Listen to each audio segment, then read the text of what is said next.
Okay, so we did this picture in class together, if you remember it. And this picture, we want to look at all the evidence and then our feelings with it and then the relationships we made. So we talked about seeing a girl, we talked about seeing a teddy bear, we talked about seeing the preamble to the Constitution. Some of you even told me what the preamble in full was. That was exciting. We talked about the pillow, right? And then we talked about, let me add one more in here, that we talked about the color white. Let me see, insert row below. And then we talked about all the white that was in the picture, right? So just looking at the girl, not thinking about anything else, what were the associations we made with it? Well, we said she looked very loved, very protected. She looked multicultural. She looked peaceful. She looked safe. And then I think we also said that she no, we've got all that. Okay, so we said that. And when we looked at just the teddy bear, we talked about how it looked expensive and it looked comfortable. Oh, that's what we put up here too, comfortable. And we said it looked loved and sweet and soft. Those are some words that we used with it. When we thought about just the preamble, we thought about how that was our freedom and independence and like our revolution and our unity as people.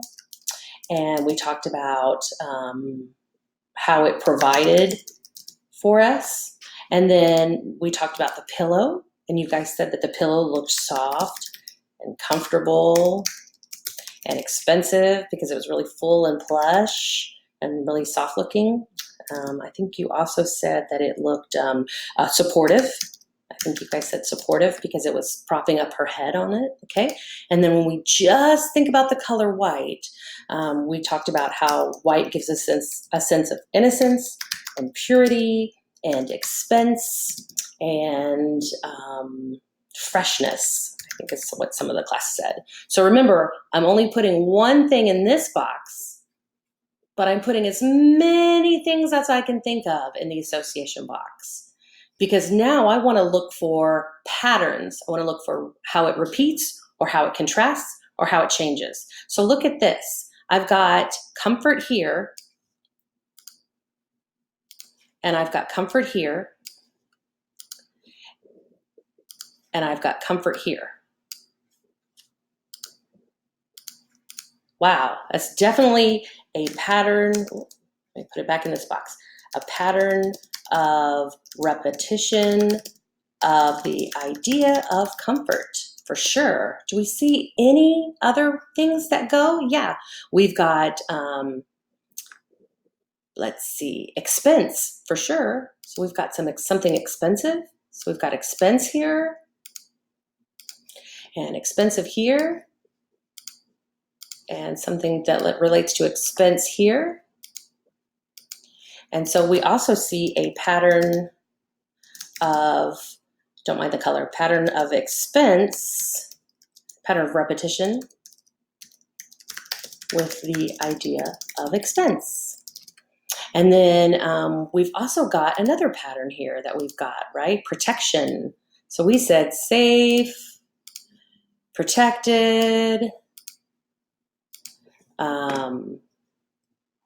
there's a sense of being provided for, so that's like a protection, right? And then we've even got support, and that's protection.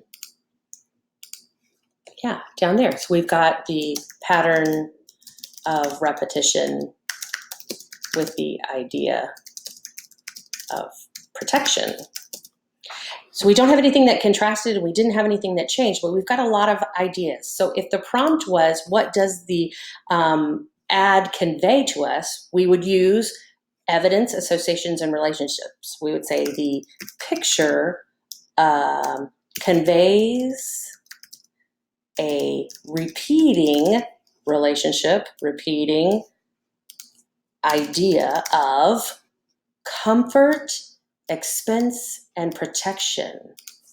Comfort, expense, and protection through the imagery of the girl in bed with her. teddy bear. Now, why did I say girl in bed with her teddy bear? Because that's where I'm getting the most of my stuff. Girl in bed.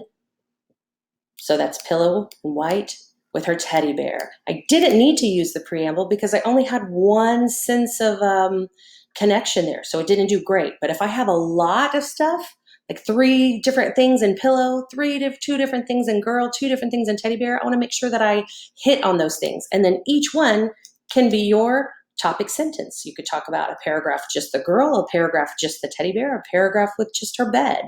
And now you've got a great thesis and great ideas to talk about in your body paragraphs.